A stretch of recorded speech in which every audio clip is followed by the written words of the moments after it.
This is everything I did this week, self-published author edition. I've decided to do these weekly instead of daily. That's way more sustainable for me.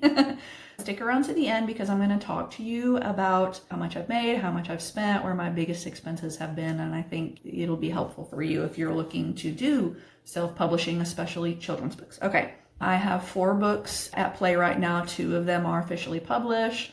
I have one that should be published by the end of this year, and I have another one that I just don't even really know because of illustrator timing and stuff like that. Okay, here's everything I did this week. For my Junior UFO Investigator Field Journal and Guide, I have a Amazon print-on-demand KDP version, so it has black and white interior. I like to have products that have different price structures, so I have, this is going to be the most affordable version that does not have a hardcover and it does not have a color interior, but I've been working on a premium version that may or may not be spiral bound, but it is hardcover and has color images. I've been working on illustrating some of those images, designed some also on Canva, updated the cover, and have published that out on Amazon KDP so I can order an author copy and see the quality of it and just see if I'm going to go that route or if I'm going to try to do a spiral bound through a different offset printer, because it is a field journal and there are case logs in here, so it would be good to really be able to open it, bend it back and stuff. So like, for example, I mean, it can still be used, but the flatter it lays, the better. I have been getting quotes from a couple different offset printers for hardcover versions of this book. So I only have a few hardcovers of these left. I'm not going to go back with this same printer, I'll just say that. I have finally decided on another offset printer, and I have sent the specs to my illustrator/formatter, and he's working on that. I got a great tip from another local author who has been killing it. She has sold like 1,000 of her hard copies over the past year, so I talked to her about her tips and tricks, what she's doing for marketing, her most successful events, things like that, and then who her printer was. And so I'm actually going to go with her printer. I also ordered an Ingram Spark proof of my hardcover because I did go ahead and set them up for wholesale distribution and got all of that approved, and that'll probably be here in like 10 days. I have seen so many people say Ingram Spark is just like, the quality is going down, down, and down. I'm really curious to see what it looks like compared to the other books I already have. For my Junior UFO Investigator, I updated the Amazon description. I also made, because I was making the more premium version of this, I did make a few tweaks on some of the text on the inside and some of the black and white pictures as well. And so I went ahead and updated and slightly tweaked the cover, is my other list. I've been doing a lot of research into the packaging that my UFO Investigator kit is contained within. So with this book, again, this is a field journal, I wanted to also, especially at in-person events, have a kit that goes along with it that has tools that you'd need for a Junior UFO Investigator. So flashlight, compass, inclinometer template, there's pencils in there, there's constellation cards in there. My brain is not braining right now. I think that's it. And then the journal obviously goes in. Right now, there's a wooden box that I have. It's a wooden box with a lid, and it has a clasp, and it's unstained, just plain wood. So it's totally customizable. So they can paint it, put stickers on it, whatever they want to do on it.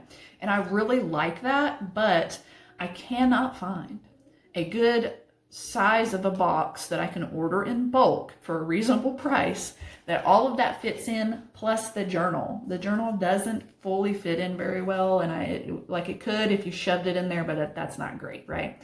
So with me having the premium version that is hardcover, and it's actually a different trim size, it's a little bit taller and a little bit wider, they definitely won't fit in the box. So I've been trying to figure out boxes versus like zipper pouches versus bags, or something that like kids would, it could be like a keepsake, but also is functional as a UFO Investigator kit. So I've been researching what to do. We went on this side quest yesterday looking for zipper pouches. I didn't find anywhere, anywhere, even though it's like school shopping everywhere. Why are there not zipper pouches? Anyway, so I'm gonna just have to order some on Amazon and try some various ones out and see if those work. So that's been a little bit of a frustration because I do a lot of vendor events, and right now I only really have books as products and like bookmarks and stickers, little things like that.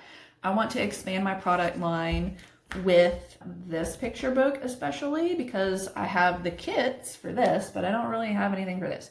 So I have hooked up my Wix with Printify and have designed a plushy blanket. And then I am working on doing some like magnets and stickers that have some just like cute or funny alien sayings on there. So I've been working on that. I also did a vendor application in Northwest Arkansas for a November event because my October is basically booked and I'm trying to get my Novembers booked up to hit all of these holiday markets. And I contacted the city of Jacksonville because they're doing an event, but I can't find their application online. I ordered a new tripod so I can do these videos a little bit better. It's a face tracking one. Hopefully that will do well. Okay, so that's basically in a nutshell what I did. So just to give you an idea, the bulk of my time I spent on redesigning and doing illustrated images and updating the cover for this. That's where I spent the bulk of my time. All of those other things didn't take nearly as long. All right, so looking at numbers here, I pulled in my accounting software everything from 2024 to now. So just again, this is a realistic view of what it's like trying to do this as a side gig. I do not have any business debt. I don't have any business credit cards. Everything is personal investment. I have invested, I'm just going to round it off, $20,000 since 2024. I have about $6,000 right now in inventory between books and kits, mostly books. And so my net profit is negative $14,000.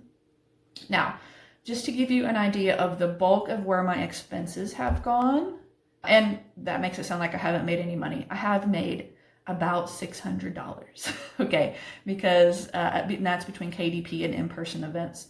Unfortunately, some of the in-person events I've done this year have either been new events, have had hardly any foot traffic, and I've actually lost money because the vendor fee was outrageous. And I don't know, I'm like new at this. I have no idea what's reasonable for a vendor fee. I have no idea like what are maybe good places to go vend and not vend. So anyway, I'm learning all of that. But I pretty much lost money on all but one of those events that I've done so far this year. I'm hoping the rest of the year will go a little bit more smoothly. All right, but as far as my expenses, my biggest ones so far have been professional fees. So what rolls up into that is illustrator and editor. So I had a illustrator for this. I did my own images for this one because it's not, again, it's like an activity book. There's not a lot of images in there. And then I also have another book that I'm paying an illustrator for that is not published yet. I also have another book that's a middle grade novel that I paid for cover art. And that middle grade novel plus this were both professionally edited. So basically editing and illustrating costs is the bulk of that, and that's close to $5,000. My next biggest expense is advertising, and that's been about $1,200. Dues and subscriptions is about $1,100, and that is like my Canvas subscription, my SCWBI, so Society of Children's Book Writers and Illustrators membership, like stuff like that. It's a lot of different things. Just wanted to kind of give you guys an idea of where I'm at. So I've been doing this since 2024. I have really been focusing on it heavily, starting in like the fall of 2025 though. So I would say I'm like a year-ish into doing this almost full time. When I say full time, it means that's how many hours I feel like I'm putting in. Some weeks, most weeks is like a full-time schedule. And then I do also work. I do some consulting on the side for like 25 to 30 hours a week. And that's where the bulk of my income comes from. I've just been blessed to be able to have money in savings and have that consulting thing on the side so I can put this $20,000 into this business, because eventually, obviously, I want to get out of the red and go into the black and not just break even, but be able to do this. So right now the goal is like working on product development, what's working, what's not working, making sure I have super good quality products, going to vendor events and seeing what's selling. And then I need to try to figure out how to do more online advertising, as well as getting my book in stores and gift shops and museums and all of that stuff, which seems daunting and overwhelming, but I know I need to do it. So anyway, that's that. Let me know if you have any questions. Bye.